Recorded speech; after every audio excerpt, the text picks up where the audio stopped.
This International Women's Day, I would like to invite you to celebrate the women, the world's women who are making the world a better place for everyone.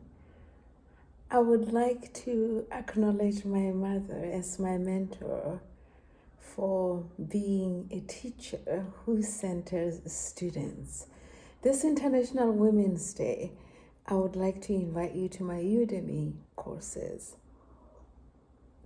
where I offer Sesotho, ESL, mathematics, physics, chemistry, and pharmacology for beginners and those who are seeking to gather more knowledge. I hope you will join me, and why not? There's something for everyone.